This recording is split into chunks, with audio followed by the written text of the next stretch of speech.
Hey everyone, welcome to Coffee Time with the final round. We had no lines last night, which is fine. Woke up, grabbed some coffee, took a look at the lines. We have three pretty nasty games to take a look at for props wise and for just games in general. The total points for each of these games are pretty low. We're not going to have any fireworks. There probably will be one game that's going to be fireworks, but it's just not projected to be that way. So I want to go ahead and talk about these three games. We have the Cavaliers versus the Bucks. So the Bucks just won the cup. They have Dame, who's going to be out. The Bucks are going to Cleveland, who is a very hot team. They haven't played in a while, but they're fresh, and there could be a hangover here for the Bucks going up against Cleveland. If they're going up against a lesser team, then maybe the Bucks could look good here. But this is a spot for Cleveland to just kind of jump on them and just take a big lead early. And for this game, I have a spread pick actually, which I don't do too often, but the Cavaliers at home have just been so good, especially in the first quarter. So you will see images that come up on the screen right here. That's from a data app called Outlier. There's a link in the description that'll give you a 7-day free trial for Outlier. So this first pick, if you are on Prizepicks and stuff like that, you can skip over this. For the Cavaliers in the first quarter, I like to spread at minus 2.5 at minus 115. You could go minus 1.5 for, I believe it was like minus 140. Not as great. But for a 3-point lead in the first quarter, the Cavaliers have actually been great at home. They've gone over this against the Bucks in every single game this season and last season at home in Cleveland. They haven't done so well in Milwaukee, but in Cleveland, they have hit this spread. And 80% of games this year, they have gone over this at home. So I like the spot for Milwaukee coming off of a big win, not being with one of their best players, and a lot more defensive attention is going to go to Giannis. So the other guys are going to have to step up quickly, and that may be something they have to adjust to early in the first quarter, and the Cleveland Cavaliers can take advantage of that. So I do like Cleveland to get a 3-point lead in the first quarter. So if you guys could, please like the video, and if you haven't, please subscribe to the channel. If you have a little bit of extra time, could you leave a comment for the algorithm? I know this video is going to be a little bit different. I went a little bit crazy with player props last night. I told myself I would never do like more than 6 previously, and it's just the way it works out. You get all these great reads and stuff like that. Everything looks good, and then things just kind of fall apart, and it's just not like the best day in the world. But overall, the checklist method is still sitting around 61% hit rate. Not the worst thing in the world. So since we just have a small slate, I'm trying to some different stuff here. So this Hornets Sixers game, I can't make a pick on it right now because we have some pending injuries. Brandon Miller for the Hornets is kind of big. He takes a lot of volume when he plays, so I need to know his status. If he's out, I'm looking at LaMelo Ball. I'm looking at Miles Bridges and guys like that. And then on the other side of things, the Sixers, Embiid is questionable. So we really need to know his status because last time he was out, Paul George went off, Tyrese Maxey went off, and these two teams played against each other. So if Embiid is ruled out, yeah, I'm going to go look at a guy like Paul George points and Maxey points and under assists potentially. So I can't make a play for this game at this moment early in the morning. This is something I need to know the injury status. So I could put something in the pinned comment for this game depending on what I see with the lines and depending on the statuses of these guys. So nothing from the Hornets and the Sixers. And then the Heat and the Thunder, two pretty good defensive teams. I've actually built out a parlay that I've only done like once this year. But I'm going to go ahead and try to make a parlay for plus money for you guys. So I built this out on Fanduel. You could probably put it on Sleeper, ChalkBoard, Underdog Fantasy, probably, and ParlayPlay. You probably have options there to build out this parlay. Not sure if Prizepicks is going to give you all of these options, but I do like Bam Adebayo over 8+ rebounds. The Thunder give up the 4th most rebounds to the center position, and all of these plays are going up against the weaknesses of the other team. So he's gone over in 14 out of the last 15 games. Rebounding wise, very good rebounding opportunities here for Bam Adebayo. The Thunder, they obviously lost the cup. They just played a game. The NBA didn't help them out at all. They lost the cup. They just played a game yesterday. It wasn't the greatest game in the world, but they ended up winning. And then they're on a back-to-back. So there could be a lot of missed shots here from both sides. Because both teams are good defensively, and the Thunder could be a little bit tired, but they're still going to play good defense. So I like Bam for 8+ rebounds. And then Shai Gilgeous-Alexander, I like him over 4 assists, so 4+ assists. The Heat give up the 5th most assists to the point guard position, and he has 2 misses this year with 93% hit rate. And then I like Isaiah Hartenstein for 10+ rebounds. I don't have any data for him on a back-to-back this year. I'm assuming he's going to play around his 30 minutes, and if they play the same defense that I know they can, then he should definitely get the rebound opportunities here. This is the one that probably worries me the most because I don't know how much he's going to play. I can imagine if the game's close, they're going to want him out there against Bam Adebayo because they don't really have anyone else that can guard Bam Adebayo. So good opportunity here for Isaiah Hartenstein for 10+ rebounds. His actual line is at 11.5. If you just want to go straight to that, that's near plus money. So the Heat give up the 6th most rebounds to the center position. He has 2 misses this year with an 83% hit rate.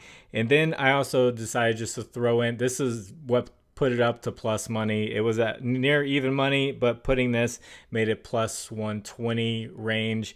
So Isaiah Hartenstein over 2 assists. So that's 100% hit rate on the year. He give up the 11th most assists to the center position. Not necessarily a matchup based play. That's just a play pretty much because of how he's been playing lately.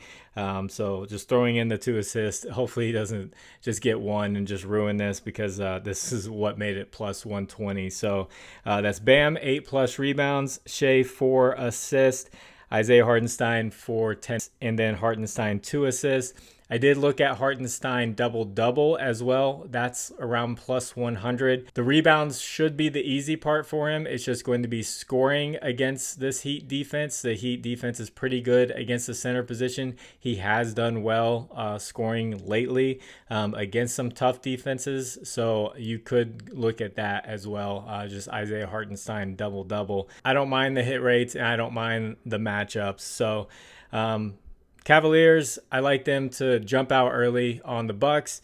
Hornets, Sixers, check the pinned comment. I could have some plays based off what the lines come out at, based off of injury news, and parlay for this Thunder Heat game. And I am leaning towards Hartenstein double-double if you want to go away from the parlay or just go with his rebounds. So a little bit different video from usual. And also, if you want to get away from Prizepicks because they don't give that many options and you want more options and dynamic payouts, check out Underdog Fantasy, Sleeper, ParlayPlay, ChalkBoard, and BETR. BETR will do a deposit match up to $200, the rest up to $100. Links are in the description. I'll take you there with the promo code. Promo code is fine around 11. Thank you to anyone who uses those. And if you want to discuss lines further, I have a Discord. Link is in the description. I don't think it's the best day to go crazy on player props, but there will still be conversation about college football playoff, about NFL, all that good stuff. It's free. You can just hop on in there. It's kind of like a town square. You just talk about plays. And as far as a recap goes for yesterday, it wasn't great. It wasn't horrible, but there were some reads I feel very good about and I'm happy about. Michael Porter Jr. over 7.5 rebounds plus assists. That it looked like a lock at halftime, and then he made it a little bit sweaty there at the end, but he still hit it. I don't know why that line was so low.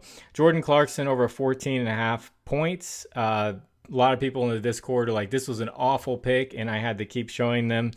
Look how he has been playing lately. He was playing amazing lately. He had only missed on one road game, and that was the very first road game of the year, and he'd gone over in like 6 straight road games. He had 36 points against them last year. He just didn't have it last night.